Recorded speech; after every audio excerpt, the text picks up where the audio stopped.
The Phenomenology of Spirit, originally Phenomenology des Geists, by Georg Wilhelm Friedrich Hegel, published in 1807, is a foundational and challenging work in Western philosophy. It traces the development of human consciousness through a dialectical process, moving from immediate sensory experience to absolute knowledge. The book explores how self-awareness, reason, and spirit or Geist evolve through stages of conflict, contradiction, and resolution, ultimately aiming to reconcile individual subjectivity with universal truth. Hegel's work is renowned for its complex style and deep inquiry into the nature of reality, freedom, history, and knowledge, laying the groundwork for later philosophical movements like existentialism, Marxism, and phenomenology. Georg Wilhelm Friedrich Hegel, 1770 to 1831, was a German philosopher and one of the most influential figures in German idealism. His philosophical system sought to understand reality as a dynamic, self-developing whole, where contradictions are essential to progress and development.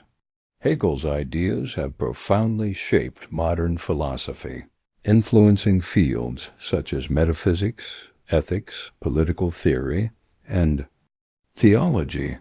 His dialectical method, which sees history and thought evolving through a process of thesis, antithesis, and synthesis, remains a cornerstone of philosophical analysis. Though notoriously difficult to read, Hegel's work continues to inspire and challenge thinkers worldwide. Hegel's Phenomenology of Spirit begins with a dense and poetic preface that sets the tone for the entire work.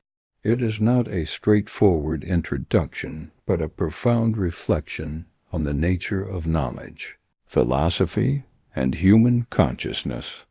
Hegel challenges the reader to recognize that philosophy is not merely about accumulating facts or abstract ideas, but is a dynamic process of phenomenology that traces the development of consciousness as it unfolds historically and logically. The book's purpose is to reveal how spirit, Geist, becomes aware of itself through a dialectical journey, moving from immediate experience to absolute knowing. The preface emphasizes that knowledge arises through a dialectical process involving contradiction and negation. Hegel rejects the idea that knowledge is simply a mirror reflecting reality as it is.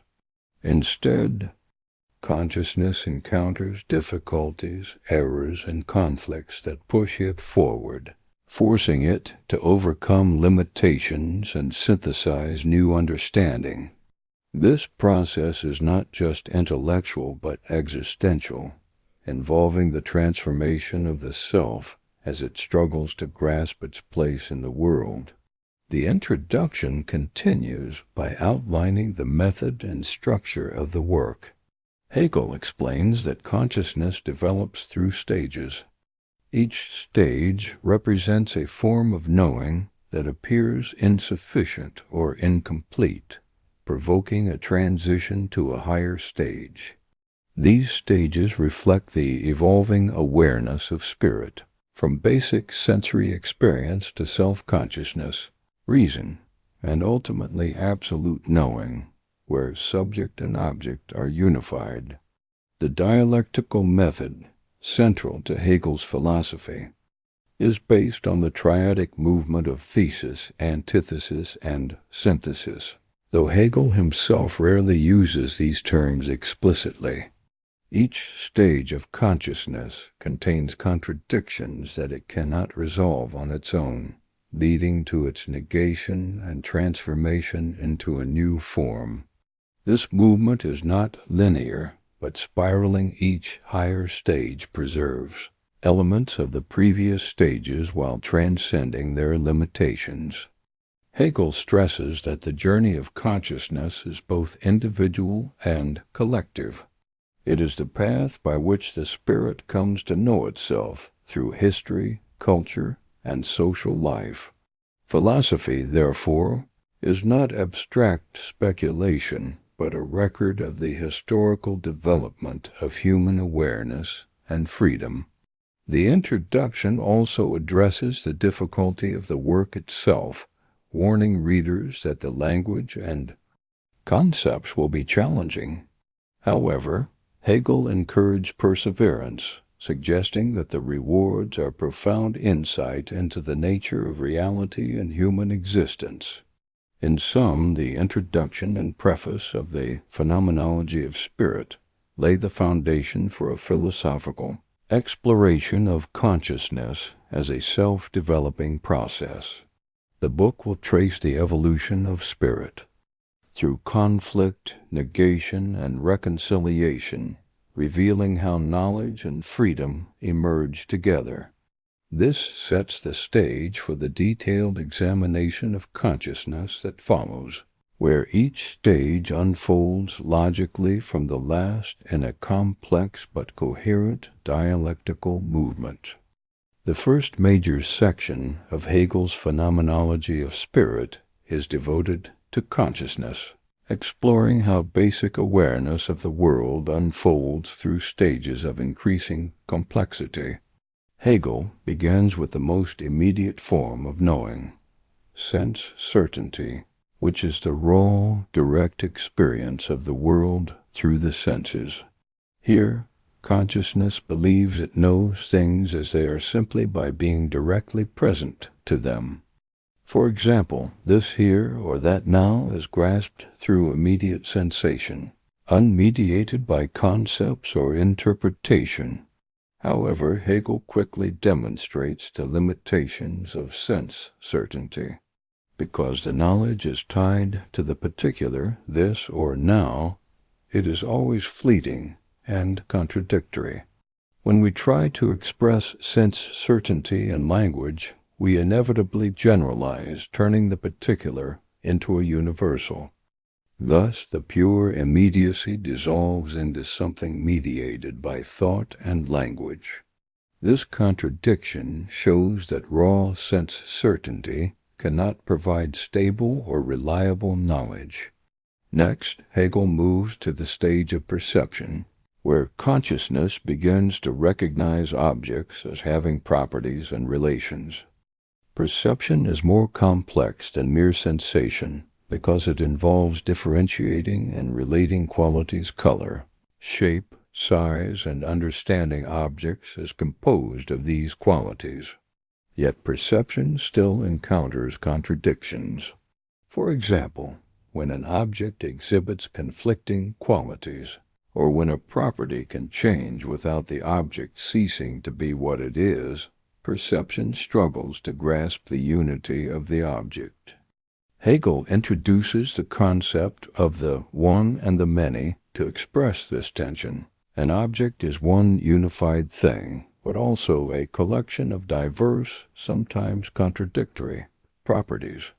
Consciousness tries to reconcile this, but perception's grasp remains unstable because it cannot fully resolve how the object maintains identity despite change and contradiction.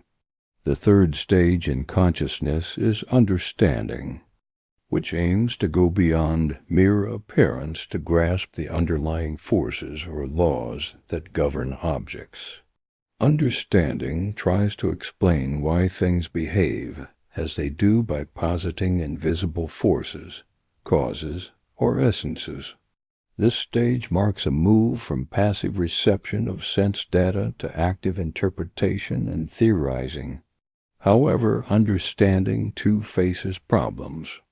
It assumes that objects are fixed and that causes determine effects in a mechanical way. But when confronted with complex phenomena, especially living beings or self-moving systems, understanding's deterministic view falls short. It cannot fully account for the dynamic, self-related nature of certain entities, nor the self-conscious activity of human beings. Throughout this section, Hegel demonstrates that each stage of consciousness sense certainty, perception, understanding, contains internal contradictions and insufficiencies. Consciousness must overcome these limitations by moving to the next stage, where it reflects more deeply on the nature of knowledge and existence. Hegel's analysis here emphasizes that knowledge is never immediate or simple, but involves mediation and development. The transition from sense certainty to perception to understanding shows how consciousness increasingly mediates its experience through concepts, reflecting the dialectical movement at the heart of the phenomenology. This process also reveals that the object of knowledge is not independent of consciousness. The knowing subject and the known object are engaged in a dynamic relationship. The objects we perceive are shaped by how consciousness conceptualizes and relates to them. By the end of this section, consciousness realizes that it cannot be merely a passive receptor of data, but must be active, interpretive, and self-reflective. This realization sets the stage for the next section, where consciousness turns inward to examine itself, becoming self-consciousness. In this pivotal section, Hegel shifts from the external world of objects to the realm of self-consciousness, the stage where consciousness becomes aware of itself as a subject. This moment is crucial because it marks the realization that knowing is not just about objects out there, but about the self's awareness of itself as an active agent. Self-consciousness arises through desire, which is not just physical craving, but the fundamental drive to assert oneself and to prove one's existence through the recognition of others. Hegel argues that self-consciousness depends on being acknowledged by another self-consciousness. We come to know ourselves only by seeing ourselves reflected in another's awareness.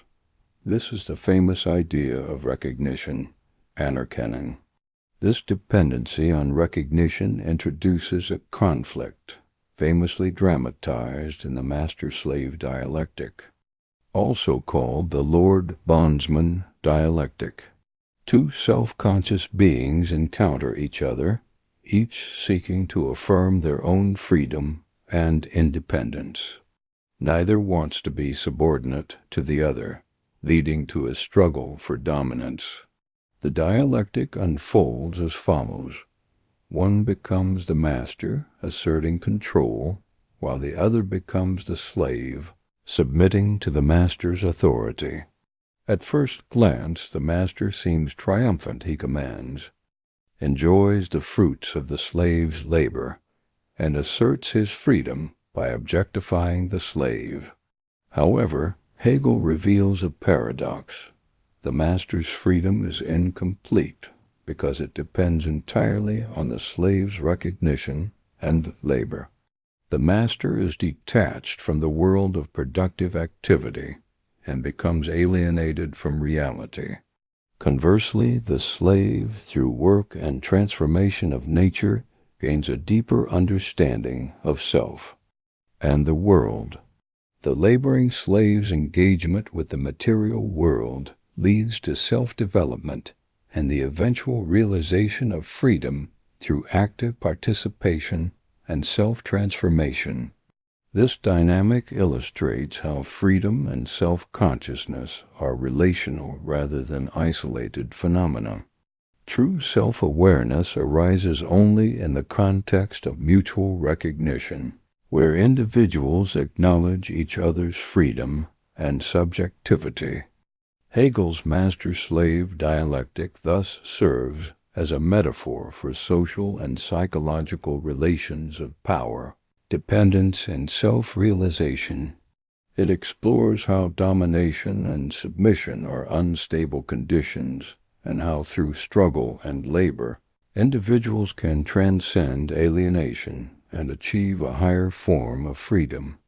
Beyond this, self-consciousness grapples with the tension between being for itself, subjectivity, and being for others, objectification in another's view.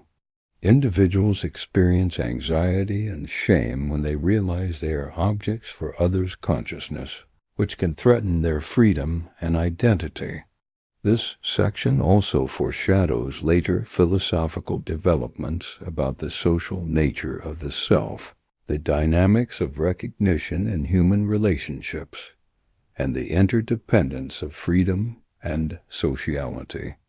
By the end of the self-consciousness stage, consciousness evolves to recognize itself as a free, social, and historical being, setting the foundation for the next stage reason, where self-consciousness seeks to understand itself and the world through rational inquiry. Following the development of self-consciousness, Hegel moves to the next stage of the journey, reason. Here, consciousness seeks certainty not only of itself but also of the world, attempting to reconcile subjective experience with objective truth. This stage is about the quest for knowledge that unites the individual and universal, bridging the gap between inner awareness and external reality. Reason is the attempt of spirit to know both itself and the world as a rational, ordered whole, observation, and natural laws. At first, reason takes the form of observation, where consciousness turns outward to study nature and the empirical world. This stage aligns with the development of science during Hegel's time, where humans began to believe that by observing, measuring, and categorizing natural phenomena, they could uncover universal laws governing reality. Consciousness assumes that reality is rational and that its essence can be grasped through objective study. However, Hegel shows that pure observation falls short. While science provides knowledge of patterns and laws, it fails to connect them to human subjectivity. The observed world appears as an external, fixed reality, disconnected from the living, active consciousness that studies it. Reason realizes that understanding laws of nature alone does not reveal the meaning or essence of selfhood or freedom, individuality, and active reason. Having recognized the limits of detached observation, consciousness turns inward again, asserting that it can understand the world only by actively participating in it.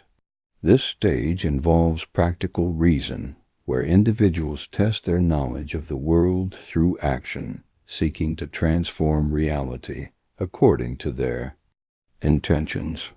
Reason attempts to bridge the gap between what is and what ought to be.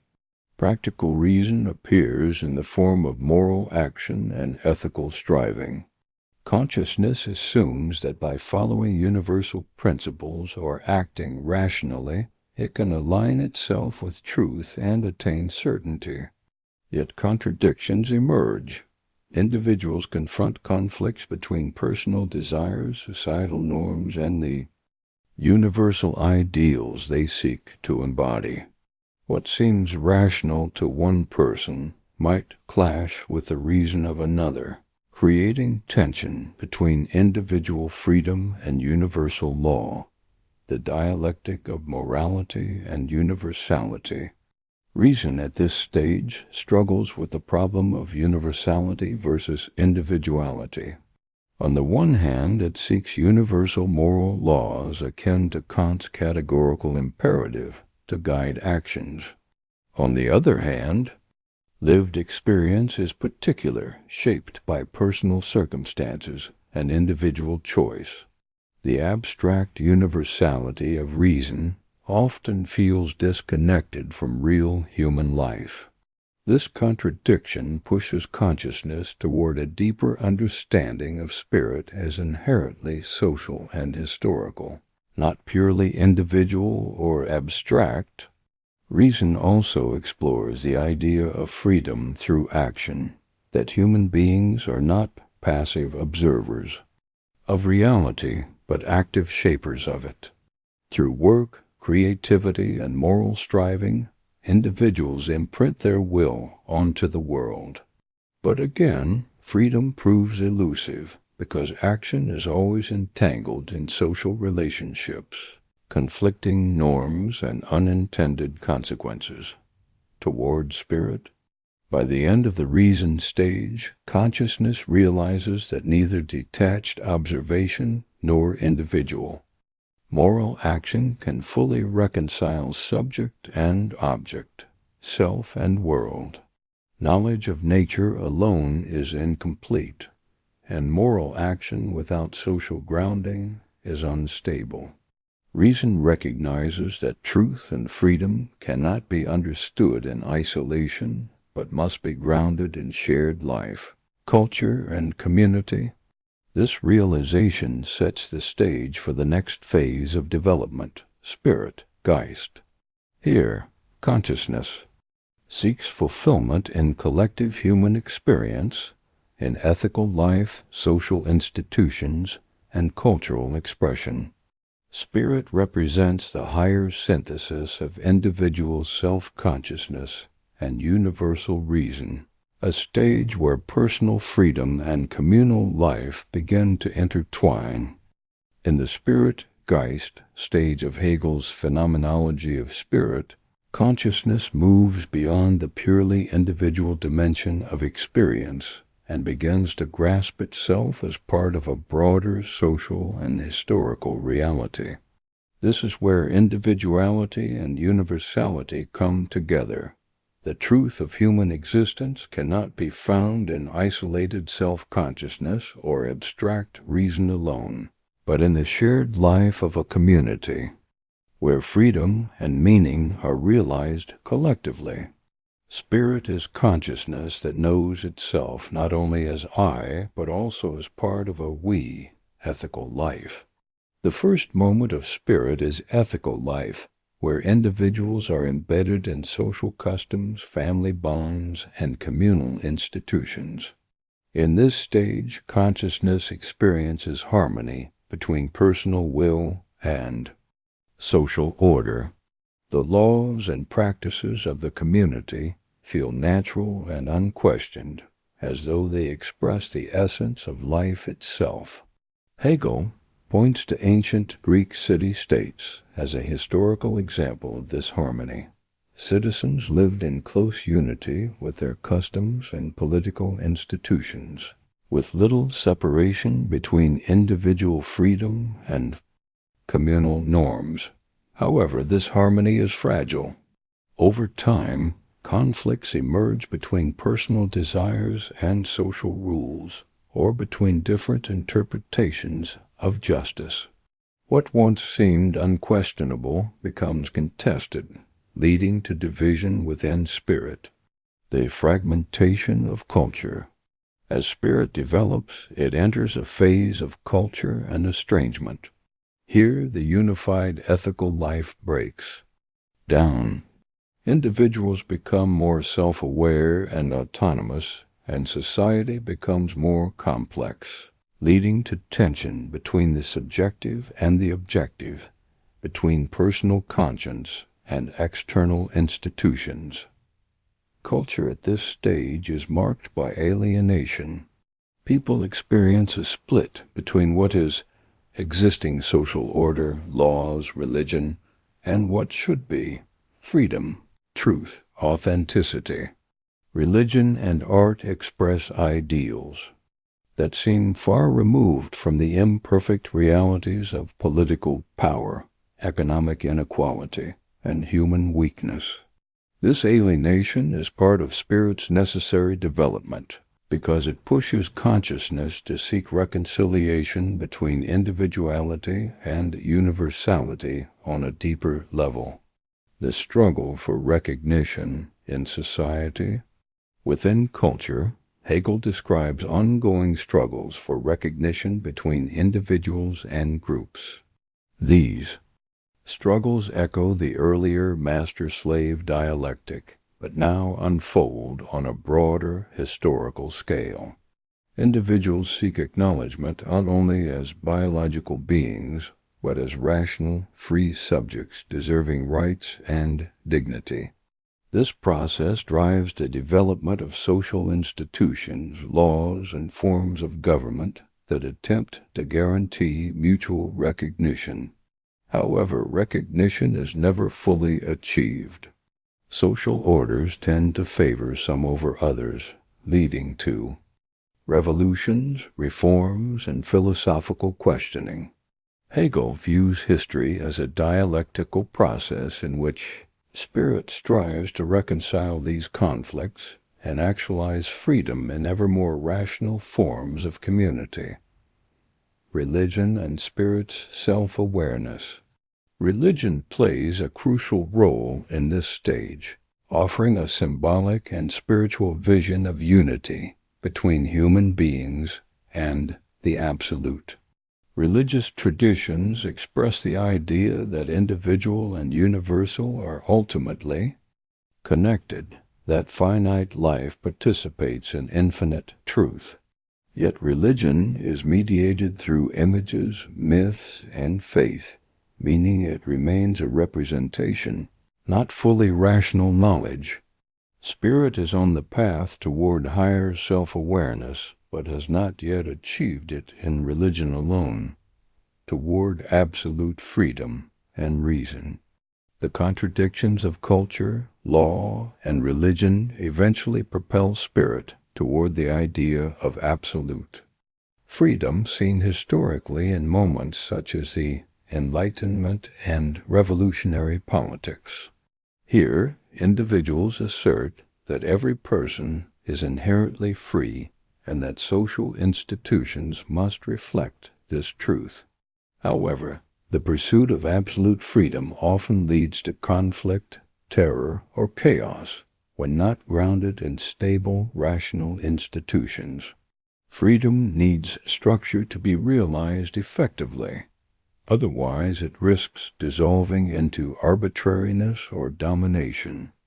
By the end of the spirit stage, consciousness recognizes that freedom and truth are not private matters but collective achievements, realized through social relationships, cultural development, and history. Spirit has moved from the harmony of ethical life through the alienation of culture and toward a vision of universal freedom, but contradictions remain unresolved. This drives consciousness to its final stage, absolute knowing, where it seeks to unite individual and universal, finite and infinite, self and world in a higher synthesis. In this final stage of Hegel's Phenomenology of Spirit, consciousness reaches the point of absolute knowing, the culmination of its long dialectical journey through immediacy, self-awareness, reason, and shared spirit. Throughout the earlier stages, consciousness experienced fragmentation. It separated subject from object, individual from universal, appearance from truth. In absolute knowing, these divisions are overcome. Consciousness recognizes that reality and thought are not separate realms, but different expressions of the same self-developing spirit, Geist. This is the moment where truth is fully understood as a process, not a fixed state. Overcoming dualism. For much of its journey, consciousness experienced a split between itself and the world.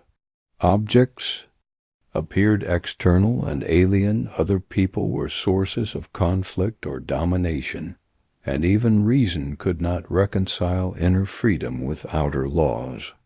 Absolute knowing dissolves these barriers. Consciousness now understands that the world it observes and engages with is not independent of mind, but a manifestation of spirit unfolding through history and experience. Hegel insists that truth is not an object we passively discover, but a reality we actively participate in. shaping. The subject, the knowing self, and the object, the world known, are interconnected. All knowledge is mediated by human experience, culture, language, and action. Absolute knowing acknowledges this unity of thought and being, ending the illusion of a detached, purely objective perspective. Absolute knowing also recognizes that truth develops historically. The journey of consciousness, as traced throughout the book, reflects not only individual growth, but the entire cultural and historical evolution of humanity. Each stage sense certainty, self-consciousness, reason. Spirit represents a moment in the historical unfolding of freedom and knowledge. Truth, then, is not static. It is not a set of eternal propositions, but a living process where contradictions are faced and resolved at higher levels of understanding. Absolute knowing embraces this dynamic view of reality. Knowledge advances through negation, struggle, and reconciliation, never through mere acceptance of appearances. Spirit comes to know itself fully only by passing through history's trials, errors, conflicts, and revolutions. Hegel describes absolute knowing as a reconciliation between the finite and the infinite, between human limitations and the totality of being.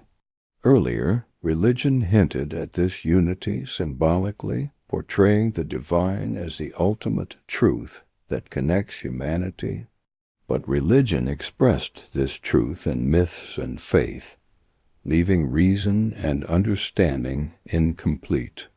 In absolute knowing, what religion symbolized becomes conceptually understood. Spirit knows that it is not separate from the absolute. Instead, reality itself is a rational, self-developing whole, and human consciousness is an integral part of it. The finite self realizes its connection to the infinite process of being, bridging the gap that earlier stages could only gesture toward.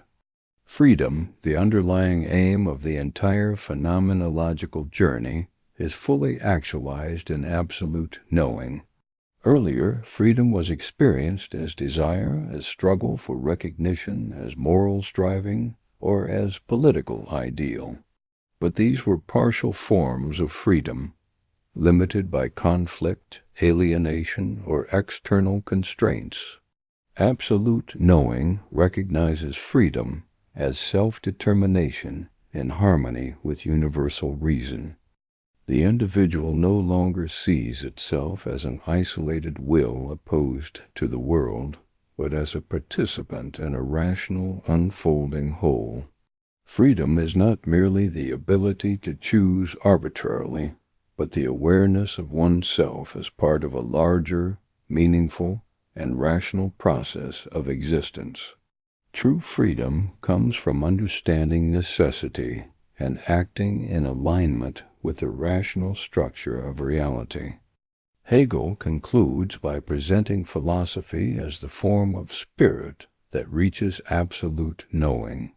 While art expresses truth sensuously and religion expresses it symbolically, philosophy expresses it conceptually, giving rational shape to what has been implicitly lived through history.